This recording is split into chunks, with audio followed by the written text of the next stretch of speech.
Welcome to the Birds and the Bees podcast. This is Braxton Dutson. That's the key. People aren't talking about it. Everybody needs to know that porn is not a documentary. It's not like if we don't talk to kids about sex and sexuality, they're not going to hear about it. They're just not going to hear about it from us. They have tons of questions, they just don't know how to ask them. All you have to do is be one chapter ahead. You don't have to know everything. Just one chapter ahead of wherever your child is.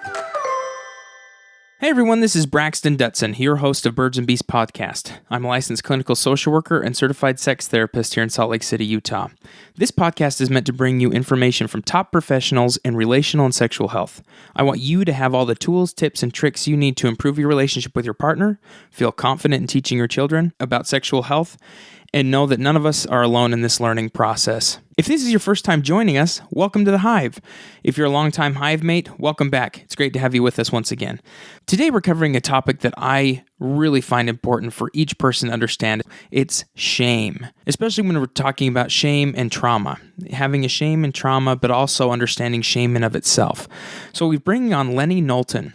Now, Lennie is a therapist in Salt Lake, and she has also been the presenter towards so many shame therapists. If you've ever heard of Brene Brown, Lennie has trained at the Brene Brown conferences where therapists who are specialized in treating shame and in the daring way through Brene Brown, Lennie trains those therapists. So it's so cool that we have her on the show today. We're going to be talking about shame and the reason why shame affects us so much.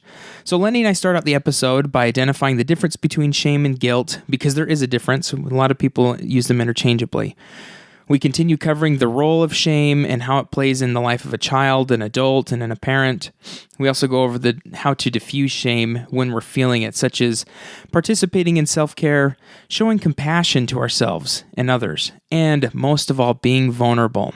I know, that one's a rough one. It can be really hard to be vulnerable, especially when we're feeling the shame behind it. My favorite is when Lennie says, shame doesn't grow in empathy or vulnerability, but if you keep it in secret, it flourishes.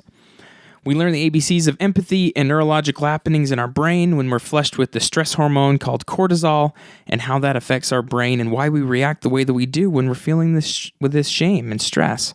Stay tuned through the end of the show to find out why Lennie says selflessness is crap, and how perfectionism is touted to be a great thing, and what it really can be doing is be a breeding ground for shame. I love when you send episodes to your friends and family. There's a good chance that someone you know, in fact, I will guarantee someone you know has felt shame in their life, and this episode can help anybody, especially because shame is so rampant through our society. So feel free to send them a link, let them know about the podcast. I really appreciate when you share them with your friends and family. And also take a minute to leave us a review. I really appreciate the reviews that have been being left on iTunes and anywhere else that you're listening to the podcast. It helps us get out to more and more people, and this podcast is growing. It's so great to look forward to 2019 to see what is going to happen this coming year. Australia, Great Britain, you guys are going off the charts in listeners, and so I appreciate you guys sharing this with your friends. The reason it's growing is because of you, and I love you so much for sharing it. I appreciate that. And anywhere else in the world. I mean, I can't name all of the places that are being downloaded from, but I really appreciate it, and I really appreciate you sharing it with your friends too. So let's keep it going. America, Canada, Japan, anywhere else that you're listening to, thank you for tuning in. I want to read a new review that just happened, or that just came up. Britt Fox on iTunes says, she gives it a 5-star review and says, I wasn't sure what to expect at first, but I love this podcast. Great educational, empowering, and so fun to listen to. Thanks so much for leaving your review, Britt Fox. I really appreciate your feedback. I also want to read one from Jazabird, which was back just a little bit ago, and I think I missed her. So she gives that 5-star review and says, this podcast covers really important topics that society doesn't talk about. I love how the interviews flow and the topic choices are great. I refer Birds and Bees to everyone. Thank you so much, Jazabird. That means a lot to me. I love you too. thank you so much for listening and for leaving your review. This helps the podcast so much. Thank you to all who are listening. I'm real excited to get to this interview. Remember, you can listen to us on birdsandbeespodcast.com. You can also listen to us on iTunes, Stitcher, Spotify, and any other format that you like listening to shows. Send me a text at 385-449-1818. I'd love to hear from you, what your thoughts are, maybe some episodes that you'd like to hear in 2019, different topics you'd like to hear. You can also give me a call and leave me a voicemail at that same number, 385-449-1818. Now, let's get to the interview.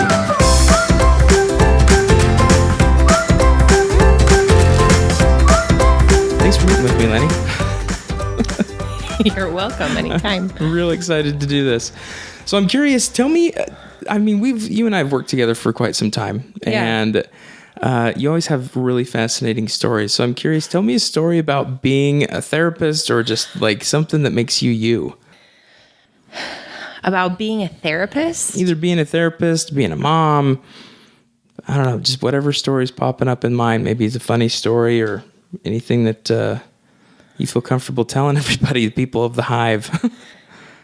Oh, geez. I think as far as being a mom and a therapist, that's a crazy road to try to navigate because you're always going back and forth, judging yourself from one arena to the next arena, right? Ugh. So I always try to be a super mom and teach my kids all of the cool things that I know. And sometimes that works out really well by the kindergarten teacher calling and saying, oh, your kid pulled another kid that was getting angry and back into the reading area and taught them how to belly breathe, right? And started singing this song.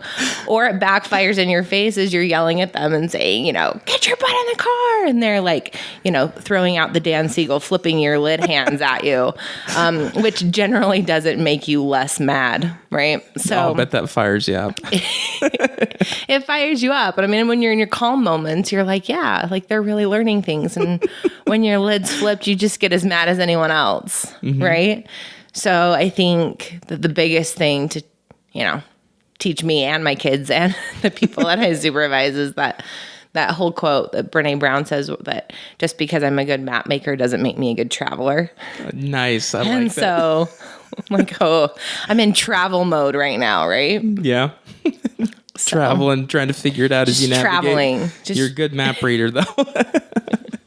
Make the maps, read the maps. Yeah, but sometimes you think that you've got it all mastered and that you can map maker your way through parenting and relationships, and that's just not a thing. So I love it.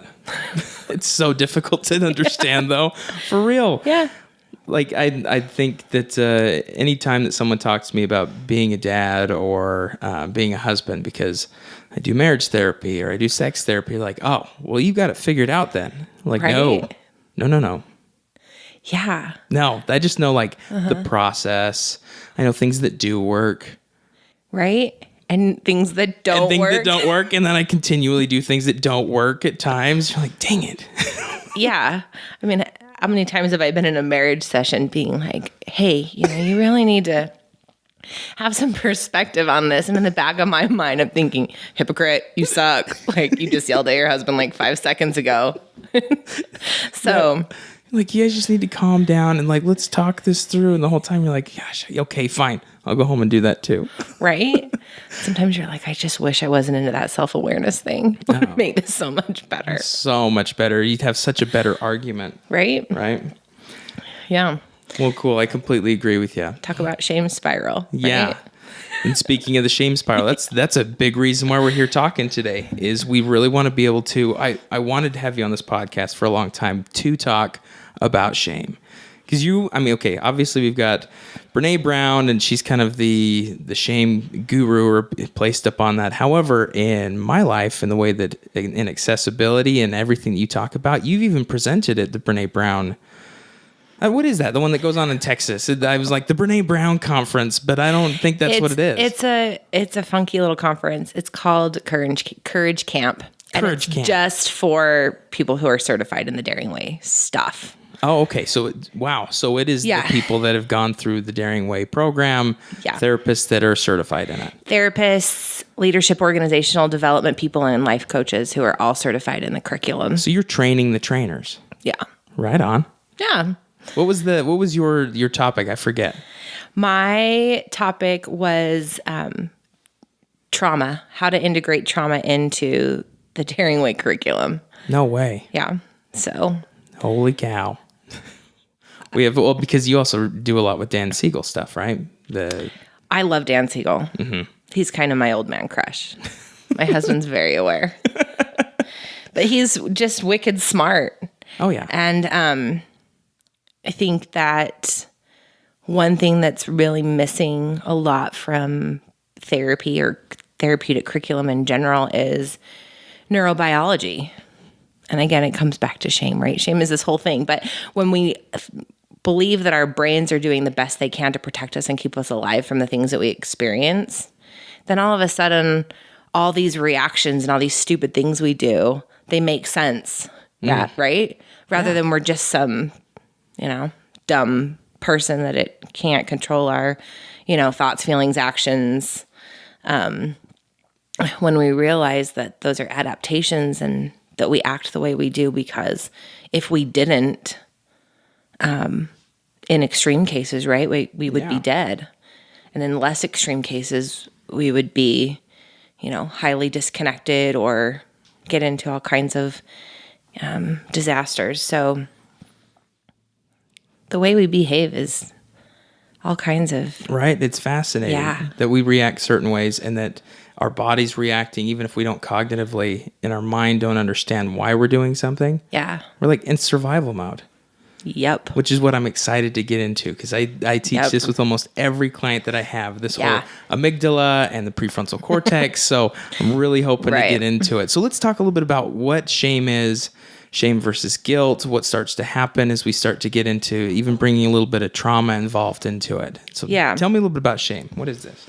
Well, in my, dig deep moments with shame is definitely, through Brene Brown. I mean, she was kind of the one that got me hooked on this. Actually, it was prior to that, right? So I was doing really intense trauma work through the state, working with all kinds of families and people who have experienced the worst of the worst, right? And I didn't know what I was doing, like most undertrained state therapists, right? Yeah. I'm trying to make a difference and trying to just not screw people up.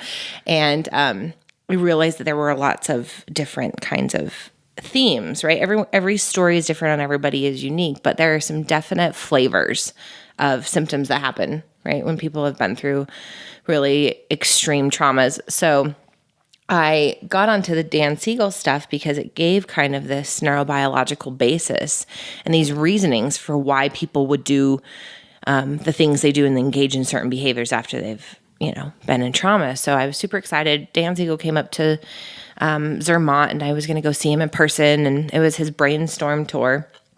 And I'm sitting there and taking all kinds of crazy notes. And he said, the greatest biological effect of trauma on the brain is the creation of shame. Wow. And then he proceeded to follow up that said, trauma makes our brains unwilling to be vulnerable. So I was like, where have I heard this before, right? And I had seen the Brene Brown TED Talk and knew that I loved it, right? It's like an emotional connection experience. If you haven't watched that TED Talk, right, you listen to her and you're like, damn straight, that makes sense. Like, that is how we live. And so, but by going back, it gave it a lot of meaning because it, instead of just being something that you kind of connect with, it's something that is really biological. So Brene Brown defines shame as the fear of disconnection. The fear of disconnection. The fear of disconnection. So anytime that we feel like we're not enough. And I like to take that one step further in the trauma world because there's lots of emotions that we're scared of, right? Like fear. But when you say the fear of disconnection, we're not talking about, I don't want to be sad in front of other people, or I'm worried about experiencing, joy. We're talking about like a primal, I'm going to beat somebody down. And that's because if you're a caveman, right? Yes. If you're a caveman and you're not big enough, smart enough, quick enough, fast enough, and you get separated from your pack, that's not little stuff.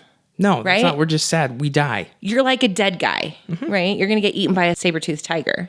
And so when we talk about shame, we're not talking about, oh, you should go talk to your therapist about your emotions. We're talking about an emotion that is linked to our survival systems and our limbic systems. It's the system that makes you fight, flight, freeze. When we feel like we are at risk of disconnection in our lives, when we feel like we're not, good enough, smart enough, quick enough, fast enough to keep up with our tribe, that's stuff. And it doesn't bring out the pretty in us, right? It's not that definitely. Our prefrontal cortex is dictating the show and say, oh, how do I get to choose with how do I get to choose my behavior when I find out that my husband's been cheating on me? Mm-hmm. How do I get to choose my behavior when I feel like I've been, physically, sexually abused? Like that kind of disconnective stuff where the people who are closest to you in your tribe are disconnecting, it sends us into a panic. 100%. And panic can show up in any which direction, from panic attacks to aggression to, a whole spectrum of things. Anger, anxiety, Anger, right? anxiety, yeah. Yeah. I mean, anxiety is a huge one. Isolation. Yeah. Yeah. Yeah. Well, if anxiety is the emotion and the physical sensation that we feel when we're at risk, then it's hand in hand with shame. Oh, yeah. Right? Because how do you feel like you're all alone in the wilderness going to get eaten by a saber-toothed tiger without feeling anxiety? Like, if you didn't feel anxiety, you just hang out. I'm trying to watch my mouth here. Dumbass keeps coming out, right? But it's just not what you do, right? So people who come into therapy and they're like, I have so much anxiety and I would like that to go away. And you're like, no. Right? Mm-hmm. We need to figure out kind of what's riding shotgun here. Exactly. And so that we can teach you how to be aware of your anxiety and what it means. But if we make your anxiety go away, is it healthy for me to say, oh, you're in the forest being chased by a bear, we should work on your anxiety? It's not how it rolls. No. And you don't want to be the person with that anxiety in that situation. No. Right? No, it doesn't. It's trying to make yourself feel in a safe place around the fire in a cabin while you're out in the middle of the woods. Right. I want to feel that way. But you're not in a place to be able to feel that. You literally don't have your cabin or your fire. Right. You're in a place that you could die. Yeah. Yeah. Yeah. And some people experience anxiety to feel complacent about that. I mean, there's some people who are, but generally with that fight to live and exist comes some kind of anxiety. Yeah. So some people it seems like they intertwine the word shame and guilt. Yeah. Where are the differences within shame and guilt? So, again, these definitions come back to the Brene Brown stuff, but essentially shame is I am bad, and guilt is I did something bad. Oh. And it doesn't sound like it's a really big deal, but the reason that it's a really big deal and that it's important is that if my daughter comes home and she has failed a spelling test, right? And her self-talk is, oh, I'm so stupid, right? There's nowhere to go.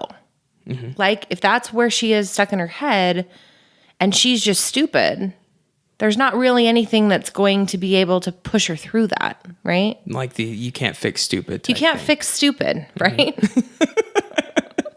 So if she comes home and she was like, ugh, I really screwed up on that test. I didn't even study. It feels bad, right? They both feel bad. It's not like one feels better than the other. Mm-hmm. But the difference is that when you're in guilt, there's somewhere to go, right? So if you're a therapist and you're working with someone in shame, there's not anything that you're going to say that's going to be able to make it better. Because the things that you're saying and the things that you're doing might make it better for people who aren't, stupid or not brave or who suck, right? Yeah. But for that person, they're constantly combating and say all of these things that you're trying to help me do, all of these assignments, and they're essentially looking at the world that way. So even when people are trying to connect with them, it's hard because when you feel like you're not worthy of connection, there's nowhere to go. So that's why it's really important. And kind of the number one assignment, day one out of the hatch that I give my clients is watch your self-talk. Watch your self-talk. The kicker with that is you always have to give them this disclaimer that's like, warning, if I tell you to pay attention to your self-talk and you have really negative self-talk, the first people that have really negative self-talk say is, oh my gosh, I'm so terrible. I have such terrible self-talk. It starts right back into this cycle. Yeah, it's this vicious cycle of like, oh my gosh, I can't even do well on my self-talk, right? So it's like, okay, we're not judging, we're not doing anything, we're just noticing. Okay. Right? Yeah. And paying attention. And if you have to even make that lovely sound like, there it is, right? That's what we're going for. Yeah, it's the awareness. But if you don't tell them that, I learned it the hard way, right? By people coming back and they're like, I'm even worse than I thought I was, right? Yes. Whew, okay. Like I really suck at self-talk. We're like, oh crap, this is just all about the awareness. Yeah. I have awareness. Right. But that is how you're talking about yourself. How would you like to talk about yourself? And even if you don't want to talk well about yourself, what is that like? Yeah. Well, and the guilt, and because again, it doesn't feel really different. If guilt and shame initially felt really different, people, I guess, could choose guilt. But we don't talk about it enough for it to be a different thing. And it doesn't feel really different out of the hatch. Now, it feels different long term, right? Definitely. But like you're saying with the spelling test, out of the hatch, it's I've got a bad grade, I have an issue. Whether I feel stupid about it or that I didn't study about it, that makes zero difference. However, long term, we can make changes or we can't make changes. Yeah, and people who are really, really shame resilient don't necessarily not experience the shame or navigate that, but they are in this place where they can recognize it and say, no, I'm not stupid. I really need to study, right? And that's what shame resilience looks like. It's like that feeling where you're going there, where your number one thing is to attack yourself. And then you're able to kind of shift it into, no, at my core, I believe that just because I didn't pass my spelling test, it doesn't make me not worthy of love and belonging. My tribe's not leaving. I'm not really going to be eaten by wolves right now. It just feels like that. So I just have to kind of hold space for this icky. So I can move through it. So if the first step is to recognize, we're creating the awareness around shame, what tends to be some of the next steps for addressing shame in that? Like acknowledgement to knowledge to changing behavior, or what? How does that tend to... I know it's different for each person. Yeah. And I think it is a little bit different. It's kind of like a pie, right? You're going to make a whole pie and you're given different pieces with each person, right? So a little bit of it's point, shoot, aim, and kind of looking at strengths and deficits of a certain person, and always start out with a strength-based piece. It's usually our tendency to identify someone's biggest deficit and start there.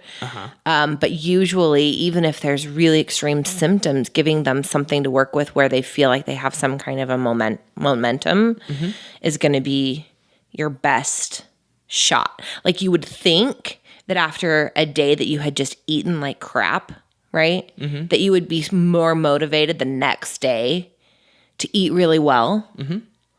But that's not necessarily how it works, right? Not at all. Studies show that like if you just feel so crappy, your next day is more likely to be crappy because you're like, oh, I'm already in the hole, right? As opposed to if you've like eaten really well for a week, you're more tempted to not screw it up because you have a basis. So always start with somewhere where there's some kind of wiggle room. And then I think getting them to buy into the idea of shame versus guilt. I mean, you have to kind of get them to understand what the differences are just in general, right? On a cognitive level. So you can make the change happen. Or there can be an understanding of, yes, there is change. You can make change. And this isn't well, that's unfortunate. You got the hand that you're dumb or that you aren't a good mom or whatever it may be, but you can make changes. Yeah. Gotcha. Yeah. And then I think the tricky thing about shame, and all of the cognitive behavioral gurus in the world are going to hate me for saying this, but cognitive behavioral therapy doesn't work with shame.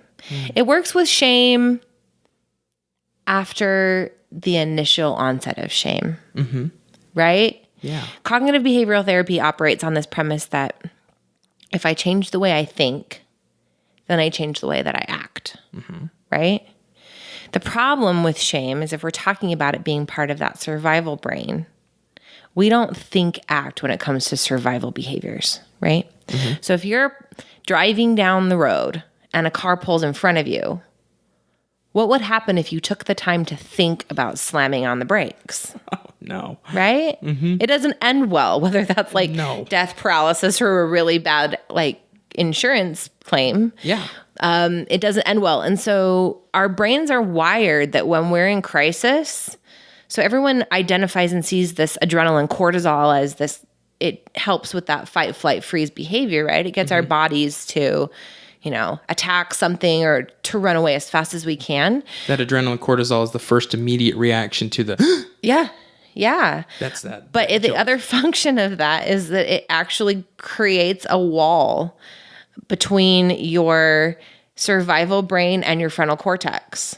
So it makes it impossible for you to access the thinking systems in your brain. So you don't think. So you don't think. In the logical sense. In the logical sense. Because if you thought, you'd be dead. Right? It's like this is an immediate, this is a crisis thing. So when we're talking about shame behaviors, and anger is a huge shame behavior, right? We react and then think.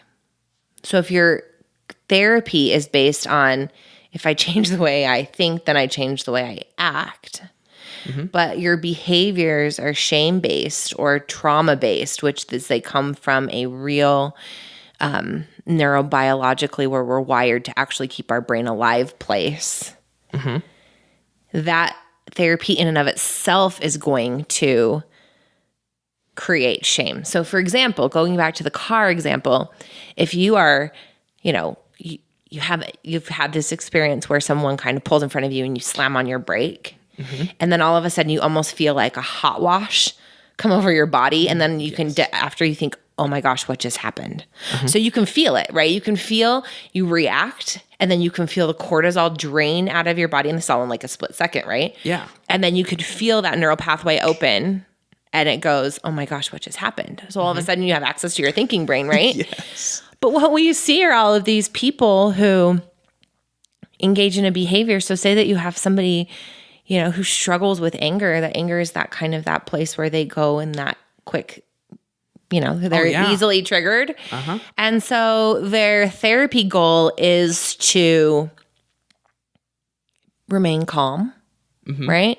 And in a cognitive behavioral world, then you would say, let's talk about the ways the anger doesn't work for me, right? Let's talk about some other things. But the problem is that if that's their goal and they want it so bad, they don't want to ever beat down anyone again in their whole life, and they get triggered and then they beat someone down, and then all of a sudden their cortisol leaves and they make contact with their frontal cortex and they say, oh crap, right? Yeah. What did I just do? Which then leads into this more awful place of, I'm not only am I an awful person and I'm not enough, but I'm not even enough to be congruent with my own goals. Like I broke my own value. Just break my own values. And what a hopeless place. Oh, sounds hopeless. Right? Yeah. And it just creates it because your body's reacting to whatever was triggering or everything like that. And then you realize, I can't control this. And that feeling is so bad that then you try to control it more, which gives you more anxiety. And the more anxiety and cortisol you have, the less access you have to your frontal cortex, which creates this awful spinning cycle, right? Yeah. You take kids who are adults. I mean, you look at the prison systems. You take people who are, in calm, stable environments, right? I mean, not all prison environments are stable. We're saying that, right? Disclaimer, right? We're not like supporting the current prison system, but you take people who are relatively safe for a certain amount of time and they do well and everyone says that they're rehabilitated. And then all of a sudden you put them back on the street and they're determined, they're bound and determined to like do better, be better. And you get some trigger. Yeah. All of a sudden, right? You get an old friend, you get something that triggers you in that moment of like survival. Oh yeah. And they're back. Well, let's just take it straight to you don't have food or your shelter or where do you go for your basic survival needs? Right? Where are those? And if you don't have those in any sense, or your sense of safety is gone, I think of when we're talking about sexual assault, when someone has been sexually abused, sexually assaulted, something along those lines, there's so many people that are quick to say, let's teach, and this is how the wording comes out. Let's teach women karate or self-defense, or we'll put everyone through these self-defense courses. And what we're talking about, my argument to that has always been, we're missing the point. When someone is being betrayed by a friend, by someone, they're running down the road and it's a stranger or whatever, something is being betrayed, your body goes into this exact thing that we've been talking about. Yeah. The body reacts to preserve itself, whether that's fight, flight, freeze. And if you know karate or you know all these other things, just in case you get sexually abused or, there's this attacker that's going to come get you and you don't use it, then we've just started this shame cycle once again versus understanding, hey, this happens, unfortunately. And yes, there's tons that we need to do to change it, but your body did what it needed to stay alive. We do that all the time. All the time. All the time as therapists. I mean, I did a podcast for a domestic violence group. We were talking about safety plans and safe people, right? Yeah.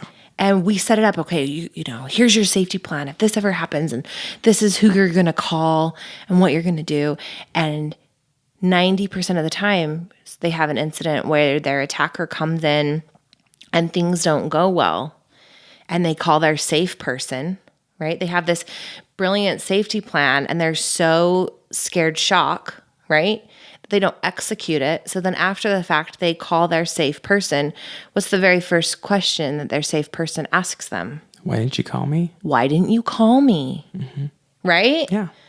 Well, let me tell you why they didn't call you, right? Because again, it's like saying, oh, and a bear's chasing me through the woods. Do a math problem. Right? Not possible. Not a thing. No. Not a thing. So in this situation, so building resilience, so how do you stop that, right? If it's just this reaction, how do you stop it? Like, what do you do? What's the normal treatment plan for somebody who is experiencing these kinds of things, right? Number one is education. You have got to educate them on how their brain works, because then when they come out of that spiral, when they realize that they've reacted a certain way, instead of saying, oh my gosh, I am not enough, they say, wow, it happened again. My brain reacted in the way that it was neurobiologically wired to react, to protect itself, right? Yeah. So I had this experience, and it was this crazy mom experience. Maybe this is the story I should have started with. We can always do it. But my son, who's 12, was taking his lead climb test up at the climbing gym to get his lead certificate, right? Wow. So this son has anxiety, and he's a killer climber, and he's one of the younger ones to take this test, and was super excited. So he's going up to the climbing gym. My husband takes off work, and they shut down the whole wall. So there's all these people at the climbing gym watching him take this test. So part of this test is they have to go through the safety checks on their ropes and check their rope and then the rope of their belayer and make sure that everything is safe. And then they climb this wall, and they have to make sure that they climb it in a certain way and don't clip too far above them. And they have people who are down there judging them. But the kicker is that at the top, they have to take a safe fall. Oh, really? Right? So they get up to the top and they touch the top, and then they have to fall. And no way. Yeah. So it makes my hands sweat just talking about it, right? Which is my at the go-to. top of a rock climbing wall. Yeah. Holy cow. Like at the top of, I mean, I'm not very good at estimating feet. So I like say something, people will be like, oh, it's probably not right. But it was really tall, right? So we get him there and everyone's watching him. And he gets up there, and he's done it before, but take the extra kick in of anxiety and adrenaline and all these kinds of things. Everyone watching you? So the first one, he gets up there and he hangs on too long, and then he falls, but he grabs the rope.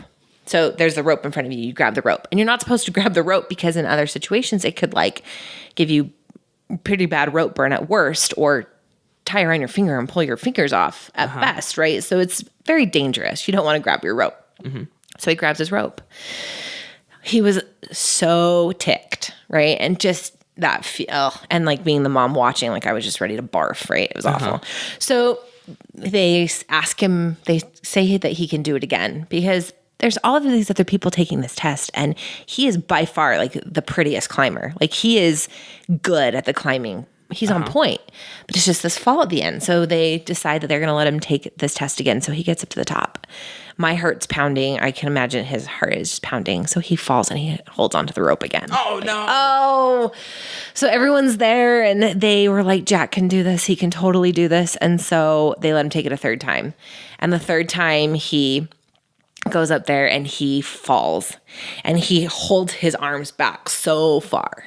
But that's exactly what we're asking our clients to do, right? Exactly. It's like your brain. And of course, the therapist mom, the first time what I say is like, oh, I'm so glad that your brain is trained for you not to die. Like, right? Yes. Like, you don't want to have the kid who just, their brain, they just let go and like, don't think about it. Like as a mom, that's kind of a consoling thing. Like, but you're essentially telling your people to train their brain that whatever they're experiencing is safe now, right? Yeah. And so you don't need to have that kind of reaction. And it doesn't always happen, right? It doesn't always happen. You get up there and sometimes you panic. Yeah. But knowing what that feels like in your body, that experience, and knowing and really trusting and believing that that's what you're trying to do in therapy, when you come out of it in the times that you have reacted or, you know, not acted in the way that you want to and that you've engaged in those survival behaviors, it's not a shame storm. No. Right? Yeah. It becomes that education piece. So the first part is being able to be educated on how the brain works, why you're doing what you're doing. Yeah. And then it doesn't have to create the shame storm. Right. I had a teenage girl client who had been through all of these different therapists and was just so frustrated because I think at her core, she had, she really, really wanted to be able to do well in school and stay with, you know, her current placement. But she had witnessed her parents murder suicide. And before that, she had been abused for a long, long time. And so convincing her brain that she was safe was not an easy task, right? So it was a really beautiful moment to sit down, and she actually ended up writing a letter to her brain, right? Dear brain, thank you for making the accommodations that you did when you did so that I would be here now, right? Yeah. The purpose of my therapy isn't to try to do better or be better. It's try to convince my brain that I'm safe enough, right? And that I have enough tools that it doesn't have to react in that way continuously so that I can choose what kinds of behaviors that I want to have. Definitely. And that's really the direction that you're wanting to go with that. So that education piece is huge. Yeah. And from there, it's really important to look like, hey, what do your survival behaviors look like? Are you a fighter, fleer, right? Does it show up as anxiety? Definitely. Right? How does it feel in your body? I think that's a huge one. Because when you're talking about survival stuff, and survival feelings and behaviors, it shows up in your body before it would ever show up in your brain. Definitely. Right? So where you either get some body tension, tight muscles, sick stomach, agitation, fist clenching, whatever it may be, jaw clenching. Temperature. Temperature's huge, right? Feeling like hot. A lot of people will say that their mouth tastes different. Interesting. Right? So like kind of hot or changes. All these physical changes that get us ready essentially to fight, right? But before your brain even recognizes I'm in a survival mode. Yeah. When I was down doing my Brene Brown training, it's this like super 5-day intensive Sounds where you hardcore. talk about some pretty intensive stuff, but of course it's, like August or September in San Antonio. So I'm in flip-flops, but this lady that I love that led our group, she just said, Lennie, I need you to pay attention to your toes when you talk. And I noticed that when I was talking, my toes were like as tight as they could be. I mean, they were just curled around and pressed into my flip-flops, which was such a crazy thing. I had never noticed it in my whole life, but still now, even if I'm in a session hearing hard things, right? I just wiggle my fingers and my toes. And it just is crazy how just acknowledging that. Yeah, it changes your awareness of what's going on in your body. When I'm talking with clients who do the same thing, we do the body awareness, we do the mindfulness, things along those lines, education around shame and our body reaction to the amygdala, fight, flight, and freeze. And even as I'm explaining that, sometimes I got my left leg pushed into the floor. Like my tails are totally in a scowl, left leg into the floor. And then my thumb, for some reason, will I don't breathe. I'll do that like shallow. Yeah. But if you know those, it's kind of, it almost becomes comical for me. So I'm like, oh, I'm stressed. Take a deep breath, and it can change everything within a few seconds. Right. That cortisol level, the stress hormone in your brain can start to drop off within seconds if you're aware of those body messages to you. Totally. Yeah. Yeah. So if you're a parent and you have a child that's gone through a trauma, or maybe even your child hasn't gone through a trauma, but you're recognizing your child is anxious, or you aren't quite sure, you don't want to create shame in them. What can parents do to help? You got me that look on there like, okay, you're going to create some shame. It's like, oh, you just opened up a ball of worms. So number one is, and I swear I'm going to write a book about this one day. I'm pretty sure that every issue that anyone anywhere ever has can somehow be linked back to, I say mom shame because I'm a mom, but I'm sure there's dads that experience it too. But mom shame's hardcore, right? Being a parent, being responsible for someone else, it's hard. And so I think it's crazy how, we go to the beach and we focus on sunscreening our kids and we get sunburned ourselves. Right? I mean, we went to Belize and my husband was so focused on putting bug repellent on the kids that he came home with a botfly, right? This is how this works. Yeah. So we do that with our emotions as well. Like I can't tell you how many people bring their children into therapy without recognizing that their children are regulating through them. So number one is if you have a child with anxiety or who has experienced trauma, there is no human on the entire planet who has the ability to regulate their own emotions. We learn how to regulate through our caregivers. So most of the time, in really hard situations, the parents are part of the trauma, right? And I think that that's a really hard thing, and that's another thing. But in situations where a child has experienced trauma, generally the parents feel some kind of shame about that, right? As the caregiver, how did we let something like this happen to our child? And so we as parents are on shame spirals. And so as the child is trying to use us to regulate, to come out of their trauma, right? How do I help my kid? How do I help my kid? You help yourself, right? Yeah. You help yourself, and you realize that when you're not in that kind of place to be able to be somebody to regulate through, number one, you take your time, right? And you engage in self-care and self-compassion behaviors. But the other one is you have to be honest with your kid because kids get it, right?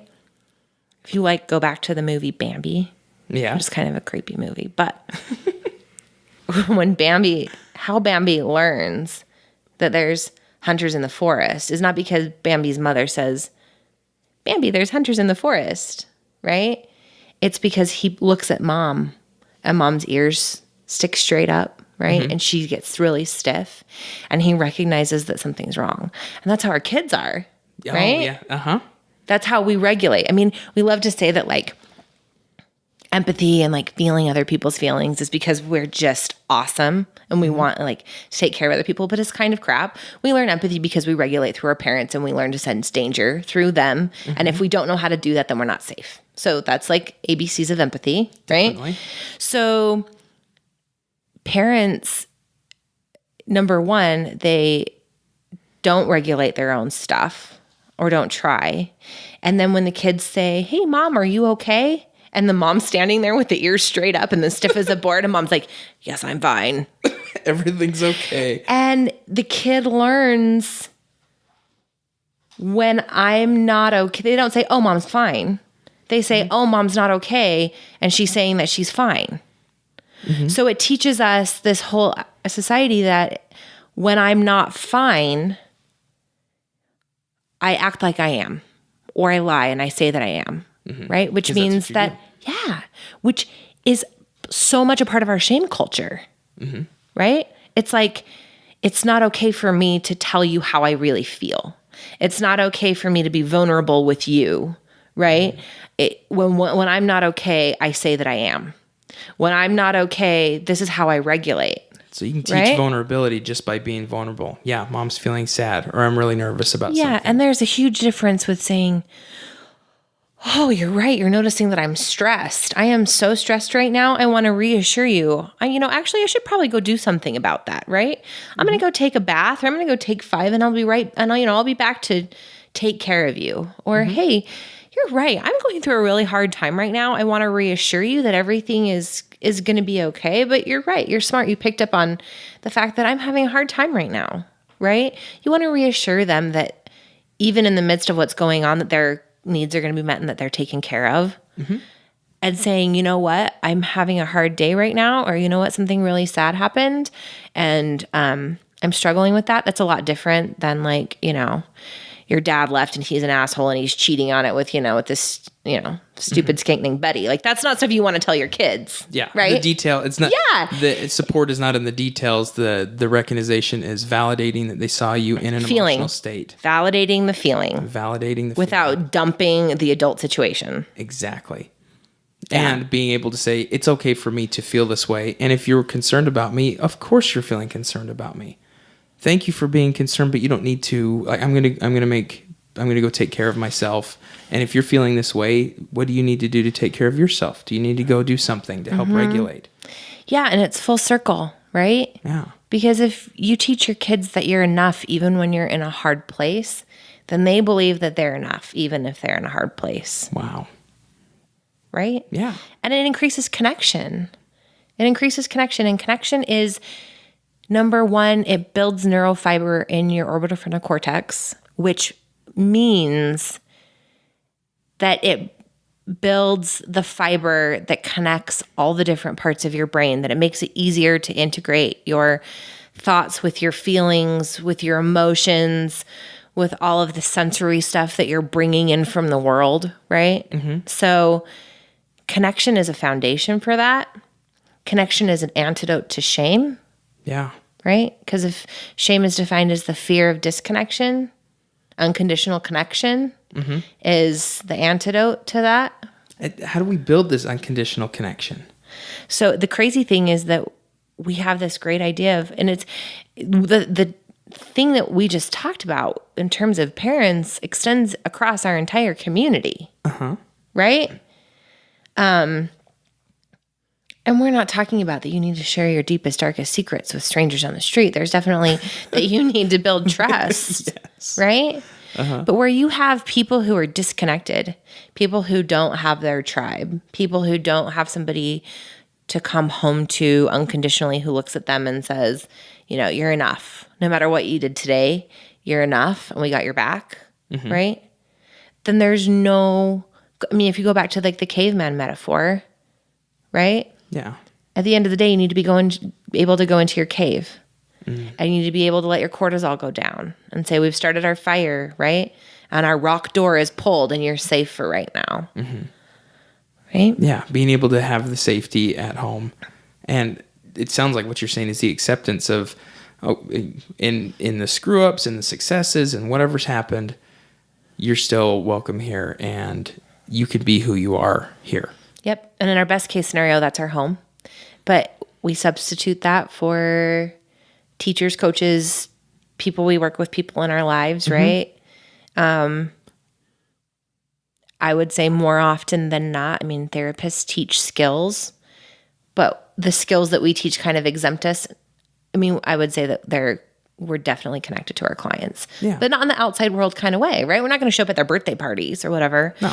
So usually when there's someone who is experiencing a lot of trauma or, developmental trauma, like early childhood abuse, neglect, not having physical needs met, and they make it, their story usually says, and then there was a teacher, right? And then there was a neighbor. There was someone who cared about me that gave me that support. They got that connection. Yeah. Definitely. And I like as you're saying that as we experience this unconditional connection or being able to connect with others, that we're able to feel that safety. Sometimes being, I think of it as if we're not able to feel that in the home or when we're feeling it, or as a parent, if we're trying to give that, one of the hardest things is this thought that if we don't get hard on where our child needs to improve, then the child is just going to end up a failure. And that tends to pull back on what am I doing as a parent? I'm a bad parent if my kid can't spell right, going back to your child coming back and saying, oh, I didn't do very good on my spelling test. And all of a sudden that piques something inside of you of like, if my child can't spell, they can't get a good job, and then they won't go into college and they won't have all these other things. And your mind goes off into this story of why you're a bad parent. Which usually taps into our own shame. Our own shame. Right? Uh-huh. Like we think, and generally parents who are really hard or particular with their kids, it's as much about their own shame triggers and feeling their own like deep shame and then saying, I'm not enough as a parent, which comes out as anger. It comes out as all of these things on our children. Kind of the don't make the same mistakes as I did versus allowing your child to make their own mistakes. It comes from a belief of, I don't believe that I'm enough no matter what. So you need to hustle and make all of these things happen to you so you can be enough, right? It comes from a deep-rooted belief that you have to hustle for your worthiness. And so they're going to teach their kid how to hustle for their worthiness. But parents and people who are shame resilient know that that's not where worthiness comes from, right? It doesn't come from that hustle. Now, that's the difference between wanting to do better on your spelling test, right? It's the difference between perfectionism and healthy striving.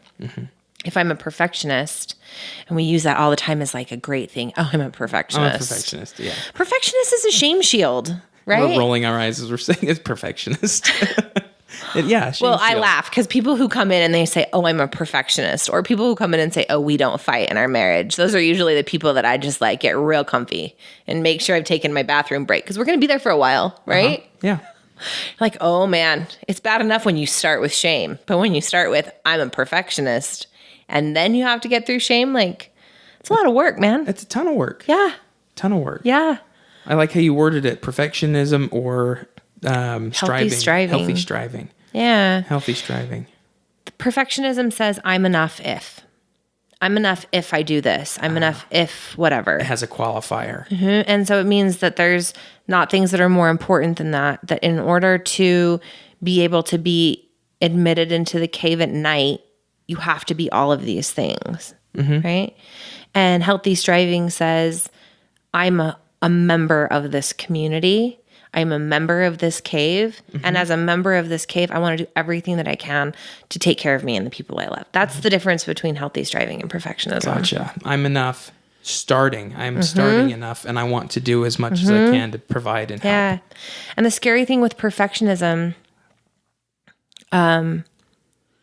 is that if you're enough if, right? If you go have this thing where you're enough if, then if you don't end up achieving those things, if you're not those things, then all of a sudden there's a chance to bottom out. And that's the scary place, right? So if I'm not those things, then I'm not enough. And that's where you get a lot of hopelessness, suicide. Because we're not reaching that qualifier. Because you're not just enough. You're only enough if. You're only enough if. And if those things aren't working for you, right? So if all your kids, if you've got in your mind that all your kids are going to do this, and not all your kids do that, or you feel as though this needs to happen in order for you to qualify as a good parent, or your kids don't make mistakes. You find yourself in so many different areas of either overprotecting, standing for your kid, falling into hopelessness, trying to push your kid so hard to become enough. Yeah, and that shows up in so many different ways. I mean, it shows up in anger. It shows up in perfecting.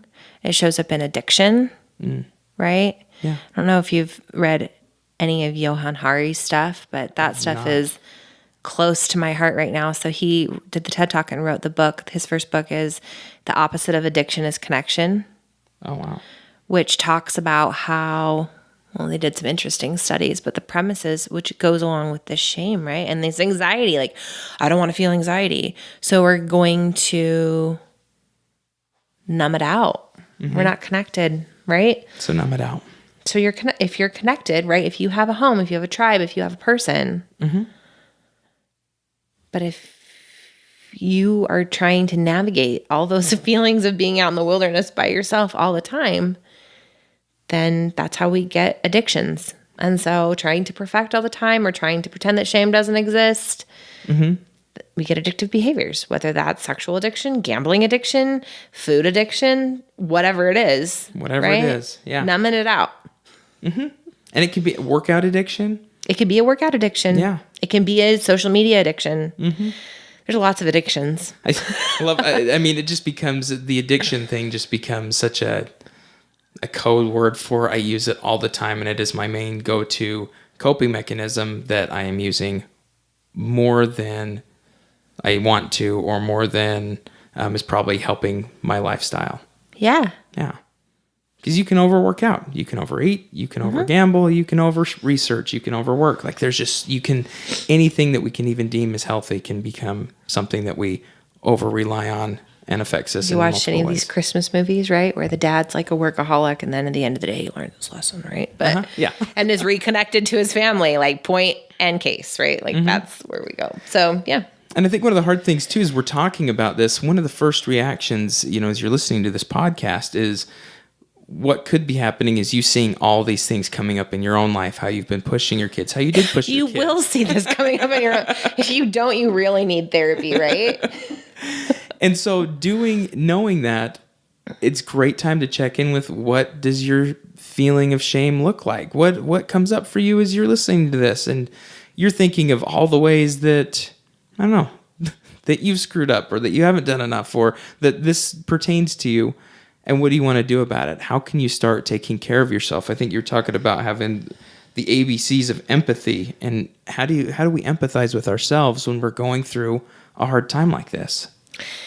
Oh, geez. So, or what would you say to one of these listeners? So if you're talking about, if you're going through, and we talked about the first thing is to check your self-talk, right? So something that goes hand in hand with that, which comes from, Kristin Neff's work, who does a lot of the mindful self-compassion stuff. But she says, am I talking to myself like I would talk to somebody that I love?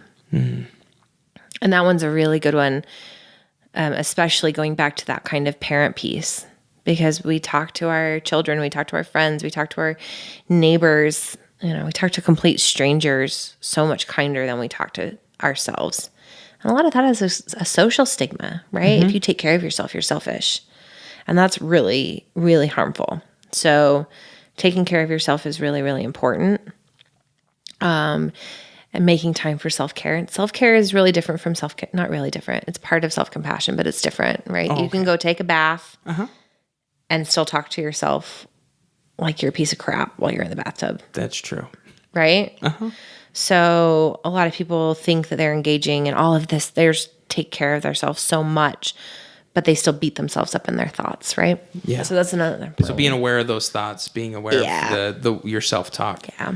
And I mean, do you work on, I know you're recognizing in non-judgment. If you're seeing it, do you give yourself permission to say, I don't need to talk to myself that way? Or what permission do you give yourself? Well, first you just kind of say, wow. Oh, just sit back and right? laugh at first. Yeah. This is really an interesting thing.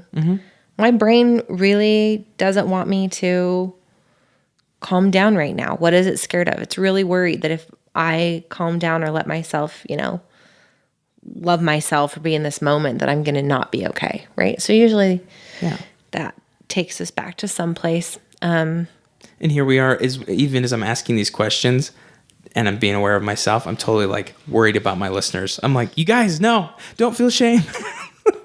No, you will feel shame. You will feel shame. For sure, you will feel shame. So, yeah. And so I need to just sit back. Yeah. And go, wow.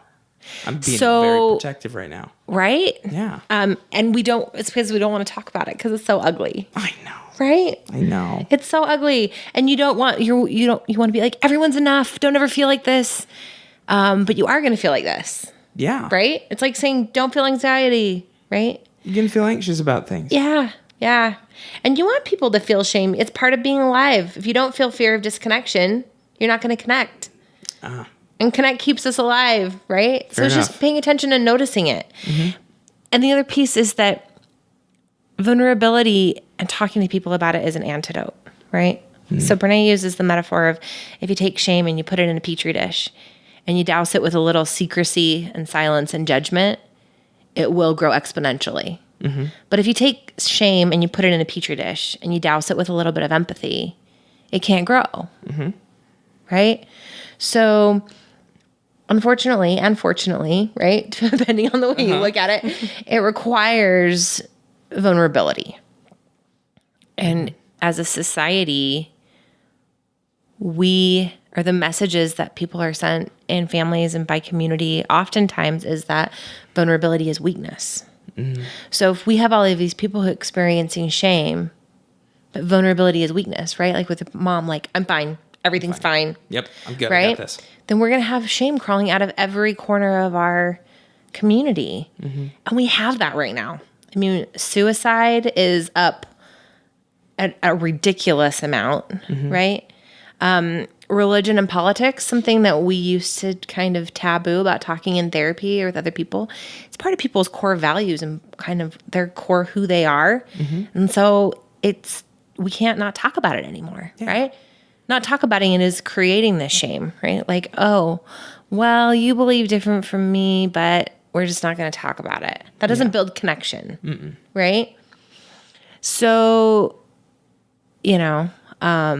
especially because shame can, like you've been saying, can make us feel like we're the only one experiencing something or the only one that believes. That's the trick of it. Yeah. And I tell people all the time, I think one of the things that I wish people knew most of all, like coming into therapy, is that the irony of therapy is that people come into this private little secret room, right? Yeah. And I can't tell you how many times it starts off with, oh, I bet you've never heard anything like this before, right? Yeah.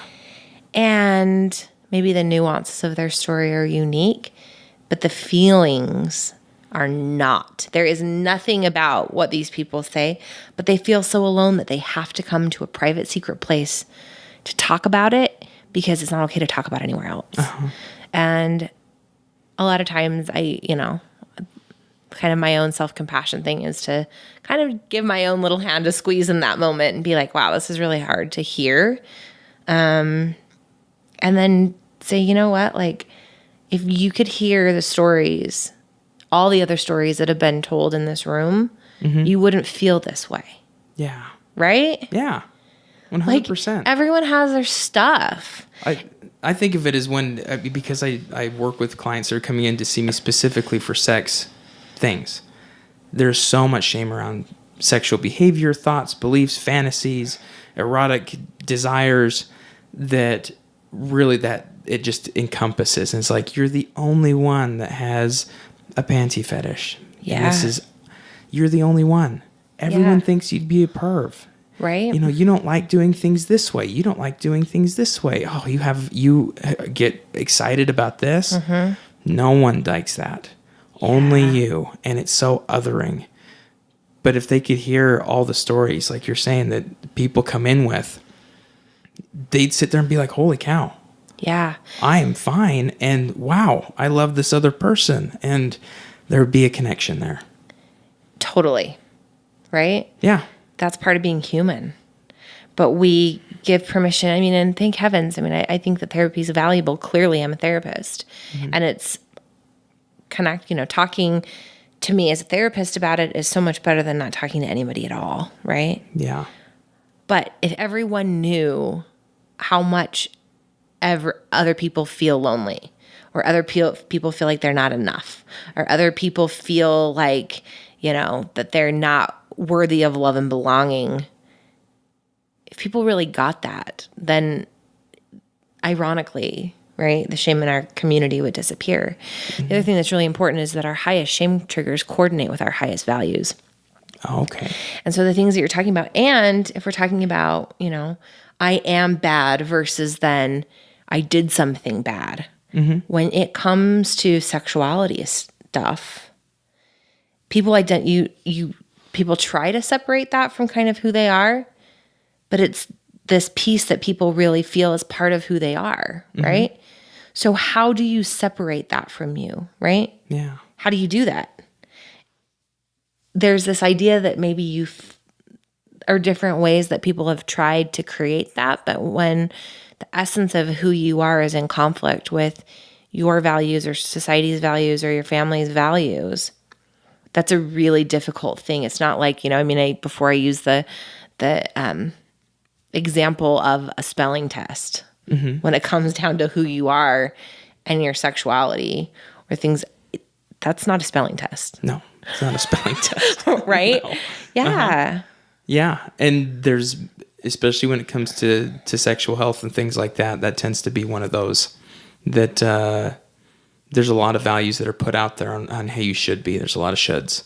Yeah. And so it's easy we're not talking about it, but whatever is released into the community can definitely make you feel like I really am not enough, or I don't follow that one, or I kind of follow it, but I don't. Whatever your culture is around where you're living. And if you live in a culture where there are really specific criteria to be in the tribe, it's really easy to identify yourself on the outside. And that's a shame trigger. Yeah. And again, if you are not enough, you're going to go into panic mode. And if you're in a society that believes that you're enough then there's a lot of room for bottoming out. Yeah. Right? Definitely. So promoting culture and space for people that just says you're enough, right? Yeah. What would you like to do with that today? What would you like to do with that today? Yeah, definitely. That's a healthy space. 100%. I want to ask you the question I ask everyone at the end of these shows. Essentially, is if you could add anything, or if you want people to take one thing away from this episode, trying to sum things up, or something that you want, if you could have everyone know, parenting wise or individual wise, what would that be? Especially when it comes to shame. Two things, essentially. You're not alone, right? Everyone feels shame. Everyone feels the feelings that go along with shame. And shame is dark and alone and isolating. And it's hard, right? Yeah. But that finding your tribe or a space that you can connect with, and that connection is the antidote to that. And then the other one is that society teaches selflessness, and that's crap, right? Yeah. If you want to be kind, if you want to be a good person, scratch selflessness and replace it with empathy for yourself and others and boundaries. Yeah, it sounds great. Hard things to do. Oh, yeah. But definitely. Takes a lifetime, right? We're always working on it. We're always working. No matter how you try, you still have your traveler moments, right? Yeah. Yeah. Yeah. And we just keep doing our best. I think for me, I love this sign that you've got up on your wall, the attributes of empathy. 1, perspective taking. Stay out of judgment, recognize emotion, communicate emotion, and use mindfulness. Yeah. Like as we've been talking, I've been looking at that and just like, wow, that's phenomenal. All things that we can use to help us in our path of getting through shame. Yeah, for sure. For sure. Yeah. But you have to have empathy with yourself too. Well, thank you so much for being on the show. Really Thank appreciate you. it. Yeah. It's good to talk to you. Yeah. For sure. All right. Well, thanks so much for tuning in to Birds and Bees podcast. We'll see you in the next episode.